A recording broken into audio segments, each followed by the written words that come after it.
ବାପା ବାପା ବାପା ବାପା 2022 ମସିହାରେ ଆପଣ ମୁଣ୍ଡଟା ଗୁଞ୍ଜିଥାନ୍ତି କୋଉଠି ପଚାରୁଥାନ୍ତି ନା? ଆରେ ଲୋକ କିଏ କୋଉଠି କେତେ କଥା ଗୁଞ୍ଜି ଦଉଛନ୍ତି, ଆପଣ ମୁଣ୍ଡଟା ଗୁଞ୍ଜି ପାରିବେ? ଆଚ୍ଛା ଆପଣ ଏ ସେବ ହୋଟେଲ ବାଲା କଣ ଫୋନ କରିନି? ଲଗେଇ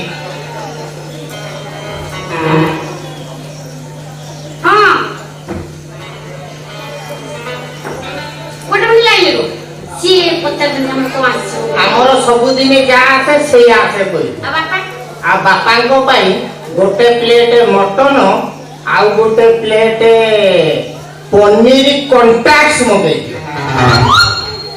ହଁ ଶୁଣ ଶୁଣ, ଆମର ଯାହା ଅଛି ପ୍ରତିଦିନ ସେଇଆ ପଠେଇବ, କିନ୍ତୁ ଆଉ ଗୋଟେ ଏକ୍ସଟ୍ରା ମିଲ୍ ପଠେଇବ। ହଁ ଗୋଟେ ପ୍ଲେଟ ମଟନ ପଠେଇଦେବ, ଆଉ ଗୋଟେ କଣ ସେଟା ପନିର କଣ୍ଟାକ୍ସ। ପନିର କଣ୍ଟାକ୍ସ ଆଉ ଗୋଟେ କଥା କହୁନ। ଗୋଟେ ମିନିଟ୍ ହୋଲ୍ଡ କର। ଗୋଟେ ପ୍ଲେଟ କାକୁଡି ସଲସଲା।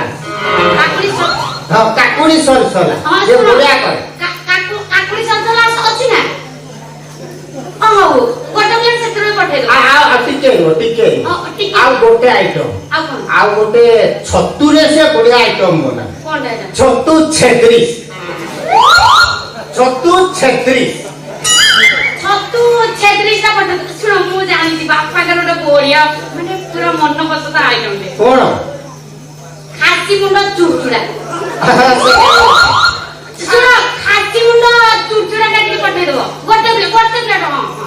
ହଁ ବାପା ତମେ ଯୋଉ ଗୋଟେ ପ୍ଲେଟ ମଟନ ମଗେଇଲ ମୁଁ ତ ଖାଇଦେବି, ଆଉ ତମେ ଦୁହେଁ ଖାଇବ କଣ?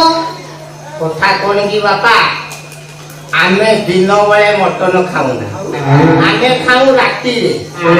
ତମେ ତ ବୁଢା ହେଇଗଲଣି, ତମେ ଦିନ ବେଳେ ଖାଇଲେ କିଛି ଅସୁବିଧା ନାହିଁ। ମୁଁ ଯଦି ଦିନ ବେଳେ ଖାଇବି, ମୁଁ ଯଦି ଟିକେ ଗରମ ହେବି। ଗରମ ହେଲେ କଣ ହବ? ଶୁଣ ବାପା, ସେଇ ଗରମ ହେଇଯାଉଛୁ ବୋଲି ଆମେ ତମ ଯାଇ ମତେ ରୋଷେଇ କରି ଦଉନାହାନ୍ତି। ସବୁଦିନ ହୋଟେଲରୁ ଖାଇବା ମଗଉଛନ୍ତି। ଝାଡୁ ବି କରୁନି, ଅଇଁଠା ବାସନ ବି ଦଉନି, କିନ୍ତୁ ତାଙ୍କ ଗୋଡ ହାତରେ ଆଜି ପର୍ଯ୍ୟନ୍ତ ହାତ ମାରି ଆଉ ପାଟଣା ଲୋକ କଥା କିଏ ପଚାରେ? ଆରେ ମୁଁ ତତେ ଏଇଆ ଶିଖେଇଥିଲି ନା। ମୁଁ କରିବାକୁ ମନା କରୁଛି, ସେ କରି ଦଉନାହାନ୍ତି, ମୁଁ କଣ କରିବି କହୁନ? ଦେଖନ୍ତୁ ଶ୍ୱଶୁର ବାପା, ନାରୀ ମାନେ ହେଲେ ଲକ୍ଷ୍ମୀ। ନାରୀ ମାନେ ଯଦି ଏଇ ରୋଷେଇ ବାସ କାମ କରିବେ, ତାହେଲେ ଧନ ଲକ୍ଷ୍ମୀ ମାନେ କଣ ଆମ ପାଖରେ ରହିବେ? ସ୍ୱାଇଁଙ୍କର ମୋର କେତେ ବୁଦ୍ଧି। ମୁଁ ବୁଝିଲା କଣ? ସେଇଥିପାଇଁ ବାପା ଆମେ ମଟନ ଖାଉଛୁ। ତାଛଡା ତମେ ମଟନ ଖାଇଲେ ଏଇ ବୟସ ତମର କଣ ହବ? ବହୁତ ନାହିଁ, କଣ କରିପାରିବ ତମେ? ଗୋଟେ ଯୋଗାଡ଼ କରିଦେଲେ ହୁଅନ୍ତା।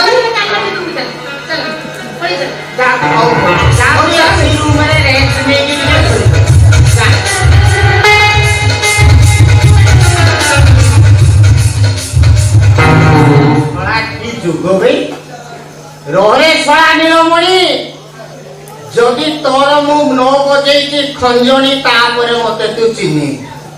ଶଳା ତୋ ଝିଅ ହଉଥିଲା ମୋବାଇଲରେ ସଲ ସଲ, ମୁଁ ମାରି ଦେଇଛି ତା ଗଲ ଗଲ। ତୁ ଆସିଛୁ ଏଠି ଲଗେଇଛୁ ନୀଳା, ବଜେଇ ଦେବି ତ ପଛଆଡେ 60 ହାତ କିଆ। କଖା ଧୋଉଥିବୁ, ଗୁଣ ଗାଉଥିବୁ, ଆଉ ଉପରକୁ ଯାଇ କହୁଥିବୁ ନରହରି ହେ ପାରି କର।